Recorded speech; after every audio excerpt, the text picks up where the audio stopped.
The Empire declared war on humanity and got a response they couldn't believe. Part 1. First Contact Gone Wrong. The year was 2150, and humanity had spread its wings beyond Earth. People lived and worked on Mars, and outposts dotted the moons of Jupiter and Saturn. It was a time of growth and discovery. Earth's nations had found a fragile peace, working together to reach for the stars. Captain Olivia Martinez stood on the bridge of the Earth Defense Fleet flagship Defiance. At 42, she had spent half her life in space. Her dark hair was cut short, practical for life aboard a ship. She had deep brown eyes that missed very little. "Status report?" she asked, looking at the curved viewscreen that showed the vastness of space around Neptune. Lieutenant Jack Freeman turned from his communication station. "All quiet, Captain. Routine patrol. Neptune outposts Alpha and Beta report normal operations." Martinez nodded. This far edge of the solar system was usually quiet. The Defiance was the largest ship in Earth's modest fleet, but still just a patrol vessel. Humanity had never encountered alien life, and most people believed they were alone in the galaxy. "Captain, sensors are picking up something unusual," said Officer Leah Davis, her voice rising with concern.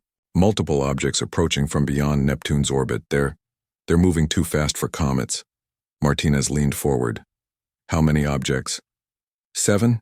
No, 12. Wait. Davis paused, adjusting her instruments. "Captain, I'm now reading over 30 objects of various sizes. Largest is approximately 2 kilometers in length." The bridge fell silent. No human ship was that large. "Battle stations," Martinez ordered, her voice calm despite the sudden pounding of her heart. "Alert Neptune outposts. Send word to Earth." Red. Lights flashed as the crew rushed to their positions. The Defiance wasn't built for major combat, but it carried defensive weapons and shields.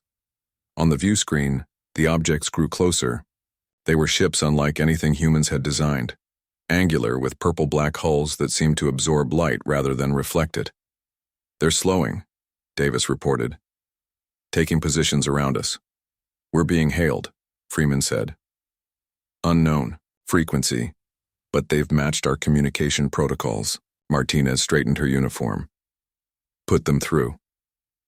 The view screen changed to show a being that was clearly not human.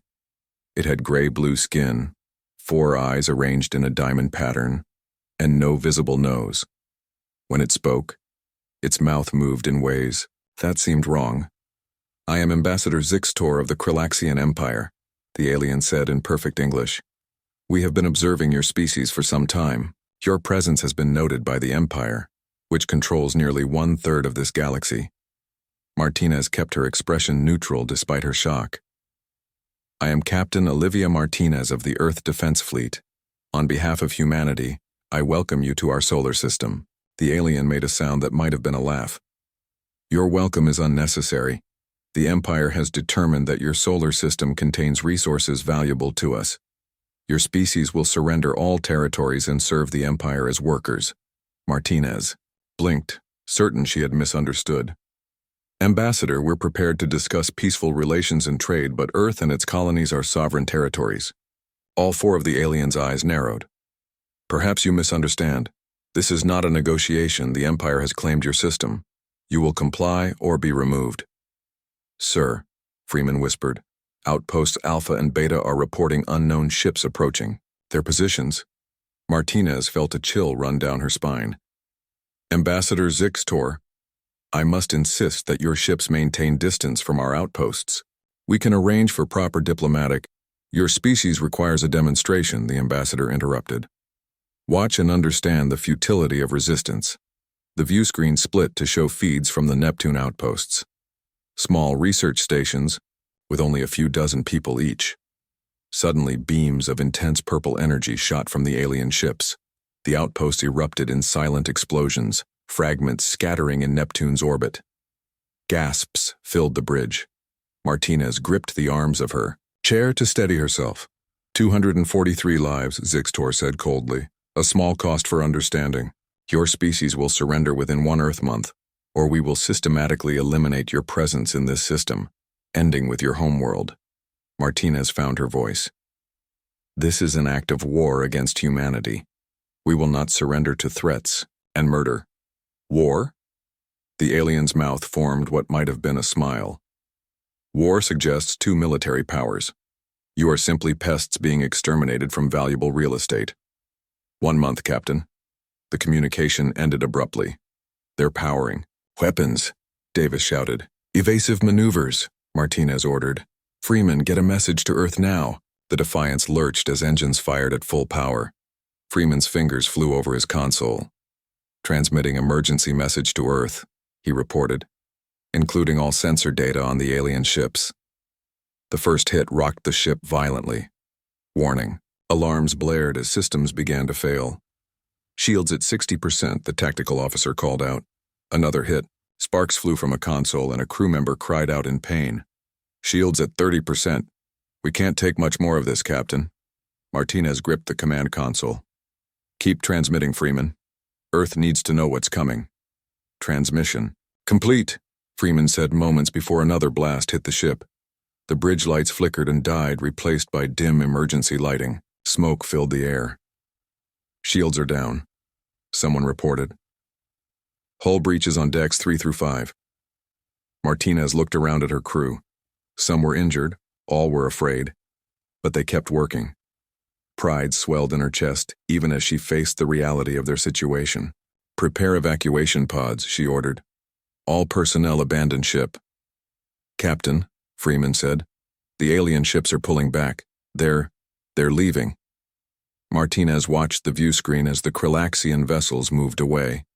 They hadn't destroyed the Defiance completely. They were sending a message, showing their power while allowing survivors to carry the news of humanity's coming doom. They think we're beaten, Martinez said quietly. They believe we'll surrender. As emergency systems struggled to keep the damaged ship functioning, Martinez looked at her crew. They have no idea who they're dealing with.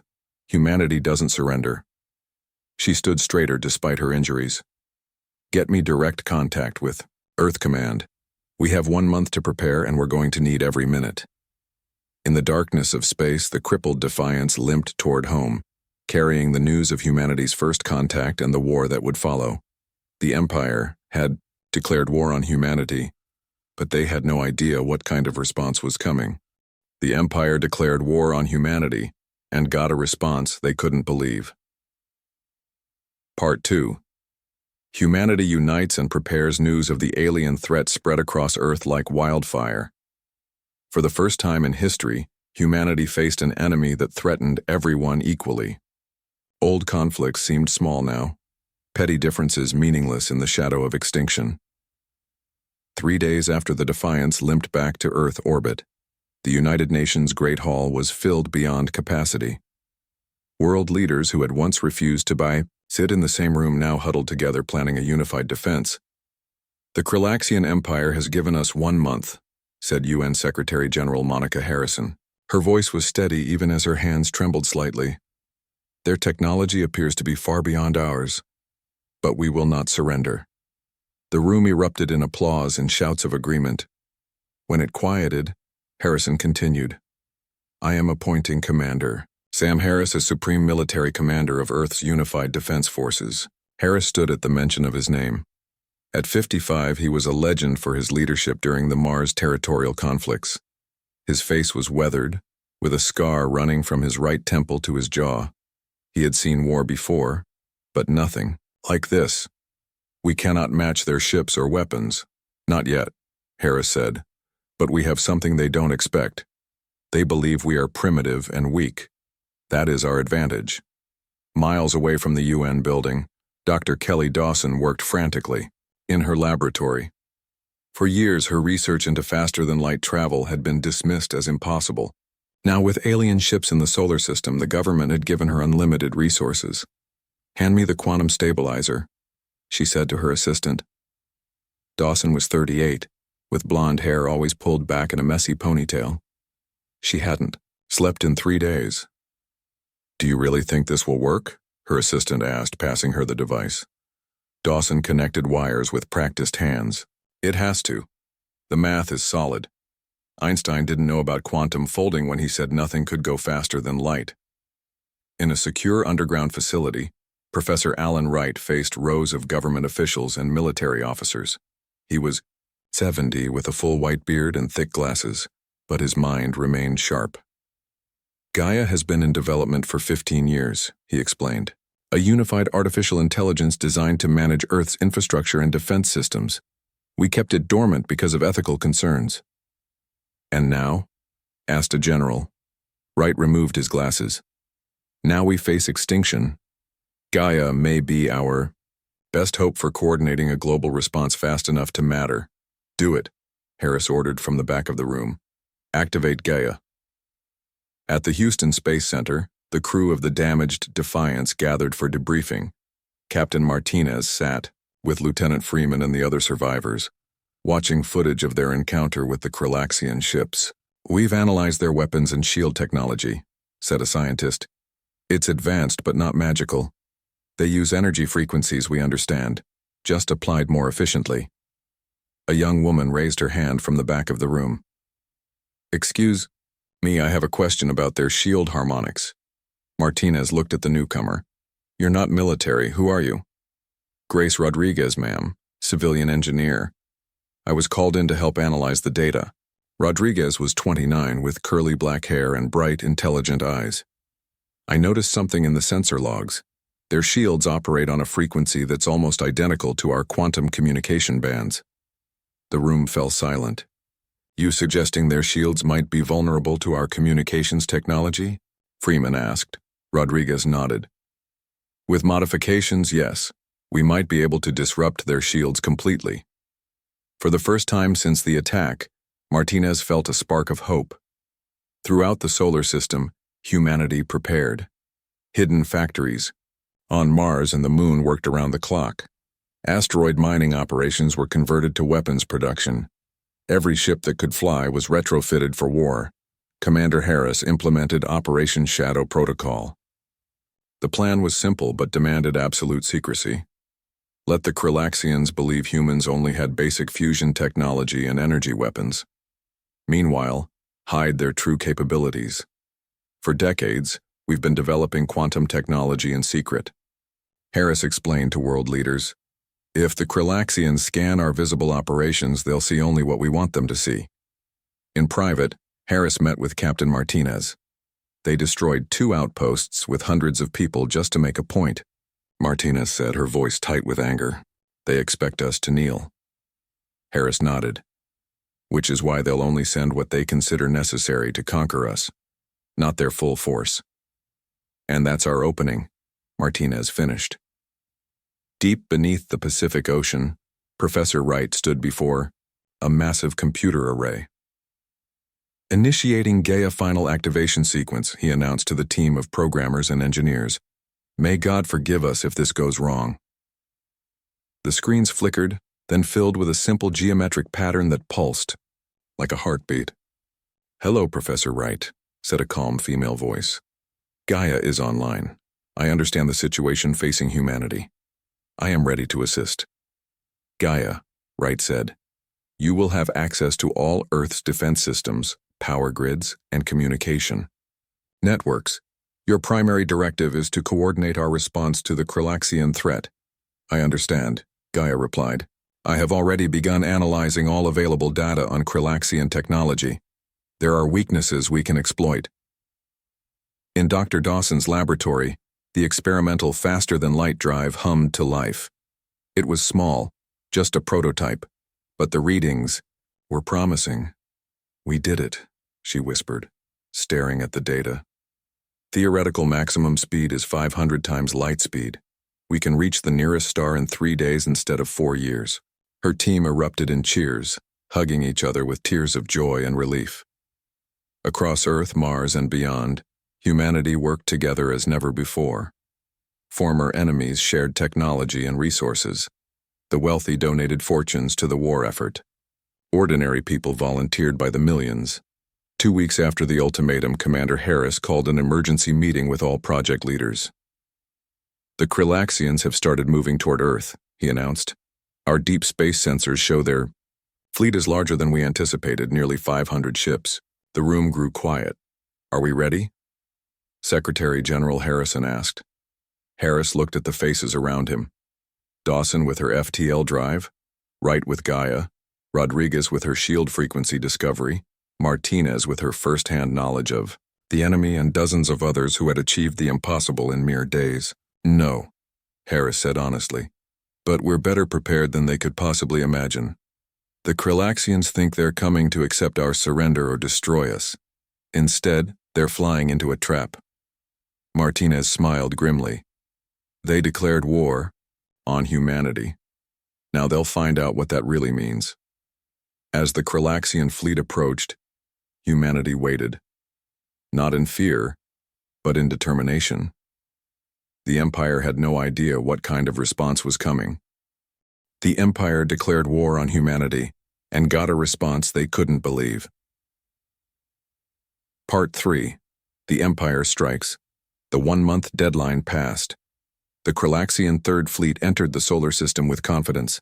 500 warships moved past the enormous outer planets, their purple-black hulls absorbing the faint sunlight. At the center of the formation flew the command ship, twice as large as the others. Fleet Commander Drakven stood on his bridge, all 4 eyes focused on the display showing Earth. He was one of the Empire's most decorated officers, with gray-blue, skin darker than most Krillaxians, marking his advanced age and experience. "Status report," he demanded. His second-in-command bowed slightly. The humans appear to have withdrawn most of their ships to Mars orbit or beyond. Only token defenses remain around their homeworld.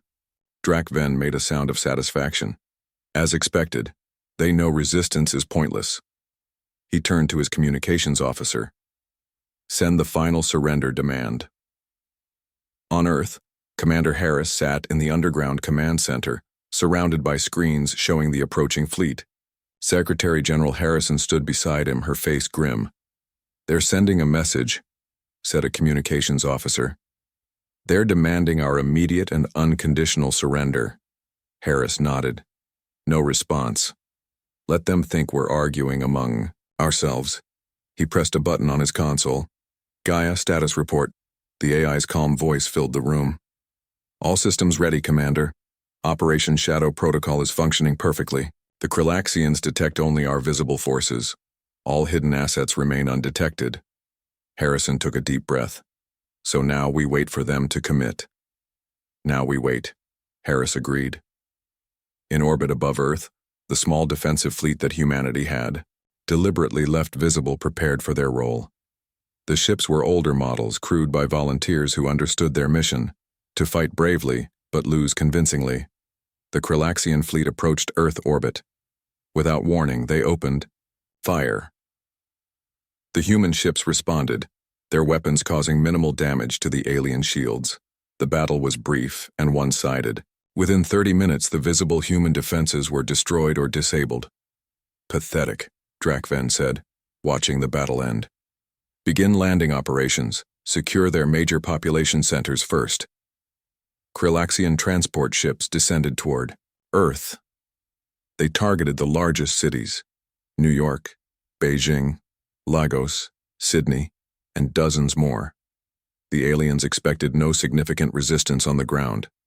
In New York, civilians watched as 5 massive ships hovered over the city.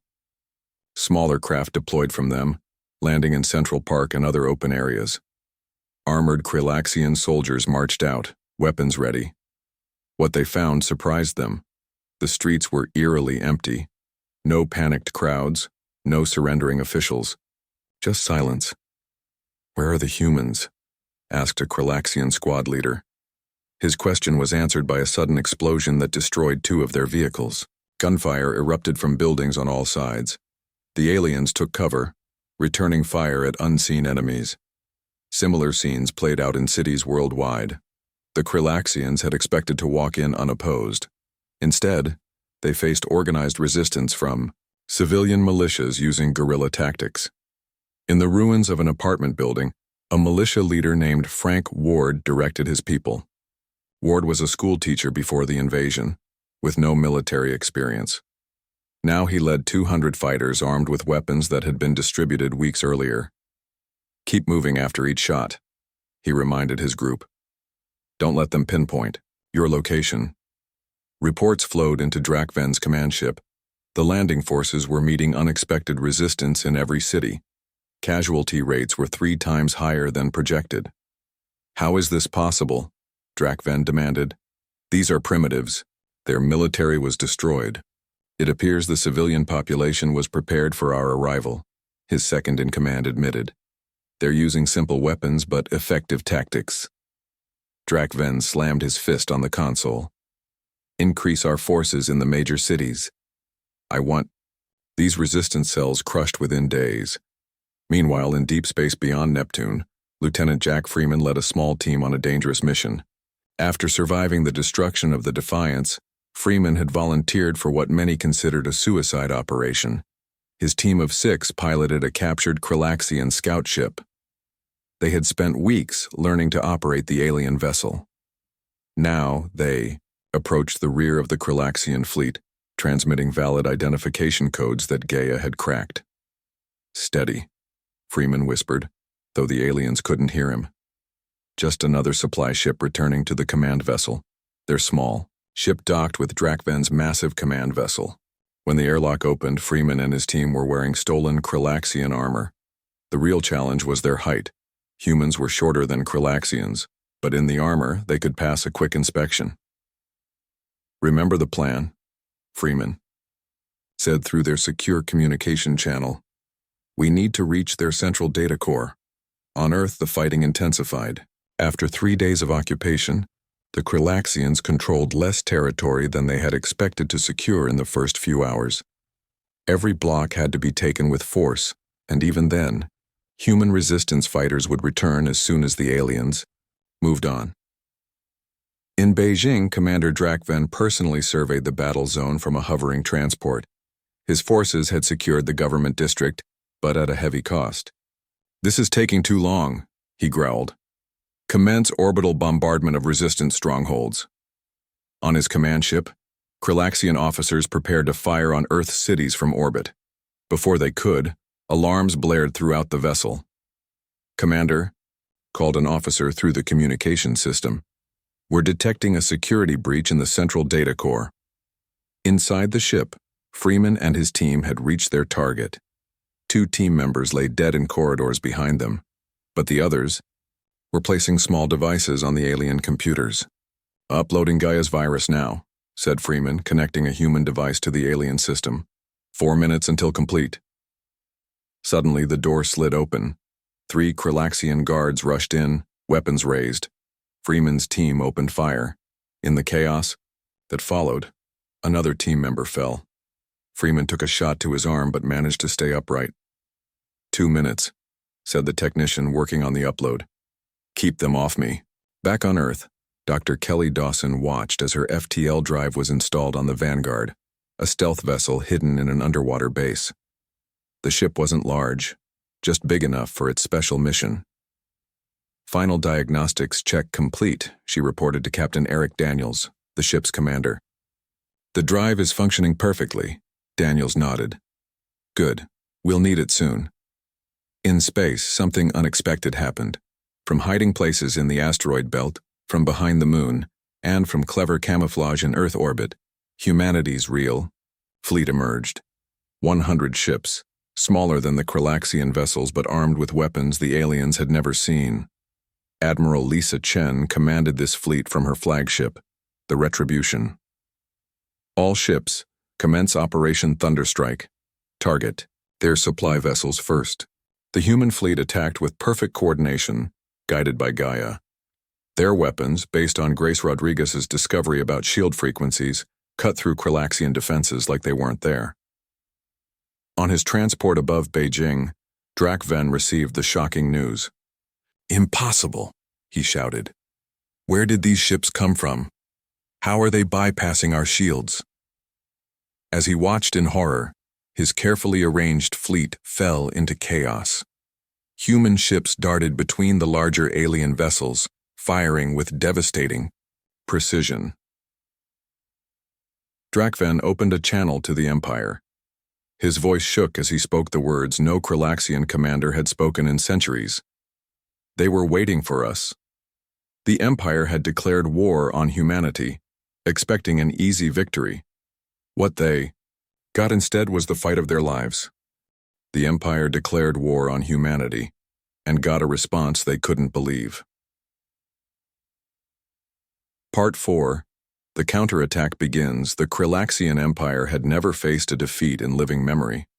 For 3,000 years, they had conquered species across the galaxy. Their standard approach was simple: arrive with overwhelming force, crush any military resistance, and the civilian population would surrender. Humans didn't follow the script. 1 week into the occupation of Earth, Fleet Commander Drakven called an emergency meeting on his command ship. His officers gathered, many showing injuries from the ongoing conflict. "This situation is unacceptable," Drakven growled. "How can these primitives be causing us such difficulty?" No one wanted to answer. Finally, his second-in-command spoke up. "Commander, we underestimated them. They hid their true capabilities. And the shield frequency issue is a disaster," Drakven finished. "Half our fleet is damaged or destroyed because our shields might as well not exist against their weapons." On the viewscreen they watched as another Krillaxian supply ship exploded under attack from 3 smaller human vessels. "We need reinforcements from the Empire," an officer suggested. Drakven's 4 eyes narrowed. "And admit to the Emperor that the Third Fleet cannot handle a pre-FTL species? I would be executed for such failure." What Drakven didn't know was that Lieutenant Freeman's infiltration team had succeeded in their mission. The virus created by Gaia was now spreading through the Krillaxian battle network, corrupting their communications and targeting systems. More importantly, it was secretly transmitting the aliens' tactical plans to Earth's defense forces. In the underground command center, Commander Harris studied the information flowing in. "They're planning to regroup their forces around these 5 cities," he told his staff, pointing to locations on the map. "Then launch a coordinated attack to break our resistance once and for all." Secretary General Harrison nodded. "Then that's where we'll spring the next part of our trap." Harris turned to a screen showing Admiral Chen on the bridge of the Retribution. "Admiral, are you ready for Phase 2? Chen smiled. "My fleet is in position. Just give the word." Harris gave a simple nod. The word is given. In orbit, the human fleet that had been harassing the Krillaxians suddenly changed tactics. Instead of hit-and-run attacks, they formed into organized battle groups and launched a coordinated assault on the main Krillaxian fleet. Admiral Chen stood on her bridge, watching the battle unfold. The Retribution was humanity's first true warship, built in secret and armed with weapons designed specifically to counter Krillaxian technology. "Target their flagship," she ordered. "All weapons." The Retribution fired, its advanced railguns and energy weapons tearing through the larger alien vessel's compromised defenses. Other human ships joined the attack, focusing their fire with perfect coordination thanks to Gaia. On Earth, Major Ryan Cooper led a ground assault to reclaim New York City. His soldiers wore powered armor that the Krillaxians didn't know humans possessed. The suits enhanced strength and speed while providing protection against alien weapons. "Move up Madison Avenue," Cooper ordered his troops. "Let's push them back to Central Park." The human soldiers advanced through the ruined city. Their armor allowed them to carry heavier weapons than regular infantry, giving them firepower nearly equal to the Krillaxian troops. Frank Ward and his civilian militia joined the attack from side streets, catching the aliens in crossfire. The Krillaxians fought well but were pushed back block by block. In Beijing, Sydney, and Lagos, similar counterattacks began simultaneously. The human forces had been waiting, gathering strength while appearing weak. Now they struck with coordinated fury. On his command ship, Drakven watched in growing horror as reports came in from all fronts. Both in space and on the ground, his forces were losing. The human attack was too well coordinated, too precisely targeted at Krillaxian weaknesses. "How is this possible?" he demanded. "How do they know exactly where to strike?" An alarm sounded on the bridge. "Commander," an officer called out, "our systems are compromised. Some kind of human virus has infected our battle network." Drakven slammed his fist down. Shut down all networked systems. Return to basic communications. It's too late, the officer replied. The virus has spread to 90% of our fleet. In that moment, Lieutenant Freeman and his 2 surviving team members made their escape. Using the confusion of battle as cover, they stole a Kralaxian shuttle and launched from the hangar bay. As they flew toward Earth, Freeman watched the space battle through the shuttle's viewport. "We did it," he said to his teammates. "Gaia's virus worked." The human fleet, though smaller than the Kralaxian force, now had every advantage. Their weapons were effective, their targeting precise, and the enemy's coordination was falling apart. Within hours, the balance of power in Earth orbit had shifted completely. Admiral Chen didn't allow herself to celebrate yet. "Push the advantage," she ordered her fleet. "Don't give them time to regroup or repair." Human ships pressed their attack, destroying Kralaxian vessels or forcing them to retreat to the outer solar system. The aliens had never expected such resistance and had no contingency plans for a serious defeat. On the ground, Major Cooper's forces reached Central Park. The Kralaxians had established their main base there, with 5 large transport ships, serving as command centers. "Surround the park," Cooper ordered. "All units prepare for final assault." The powered armor troops took positions around the park's perimeter. Regular army units and civilian militias joined them, creating an overwhelming force. Before they could attack, something unexpected happened. One of the Kralaxian transport ships powered up its engines and began to rise. "They're running," someone said over the comm channel. Cooper watched as the other alien ships followed suit, abandoning their ground forces. All across Earth, Kralaxian ships were lifting off, retreating to orbit, only to find human vessels waiting for them. In the command center, Harrison watched the tactical displays with growing excitement. "We've retaken orbit," Gaia reported. 82% of Kralaxian ground forces are now cut off from their fleet. Harris turned to Harrison. "Madam Secretary General, I believe we can now offer the Kralaxians terms for their surrender." Harrison shook her head. "Not yet. We're not just defending Earth anymore." Her eyes showed a determination that matched the moment. "Prepare the Vanguard. It's time for Phase 3. In the underwater base, Captain Eric Daniels and his crew boarded the Vanguard. Dr. Dawson was there to see them off. "The FTL drive is fully operational," she told Daniels. "It will take you directly to the coordinates we discussed." Daniels nodded. "And the Kralaxians have no idea we have this capability." "None," Dawson confirmed. "They still think we're trapped in our own solar system." The Vanguard was a small ship designed for stealth and speed rather than combat. Its mission was not to fight but to deliver a message directly to the heart of the Kralaxian Empire. As the ship prepared to launch, Harrison's voice came over the communication system. "Captain Daniels, you carry the future of humanity with you. Show them who we really are." Daniels sat in the command chair as his crew finished pre-launch checks. "FTL drive charging," reported his engineer. "Ready in 60 seconds. The captain looked at the image of Earth on his view screen. Just days ago, alien ships had filled the sky and humanity faced extinction. Now they were taking the fight to the enemy. "The Empire declared war on humanity," Daniels said quietly. "Time they learned what that really means." The Vanguard slipped out of the underwater base and rose toward space. As it cleared Earth's atmosphere, the FTL drive activated. In a flash of light that briefly outshone the sun, the ship vanished, headed for the Kralaxian throne world, 50,000 light-years away. The counterattack had begun, and it would not end in the solar system. The Empire declared war on humanity, and got a response they couldn't believe. Part 5. Humanity's Response. The Kralaxian throne world of Zax Krill was the jewel of the Empire. Massive cities covered its surface, home to over 20 billion Kralaxians, and countless servant species. Its orbit bristled with defense platforms and warships. In the Imperial Palace, Emperor Krillax XVII sat on his ancestral throne. For 200 years he had ruled the Empire, overseeing the conquest of dozens of worlds. He was ancient even by Kralaxian standards, his skin a deep blue-black with age. "Your Imperial Majesty," said the nervous minister, bowing before him, "we have lost contact with Fleet Commander Drakven and the Third Fleet."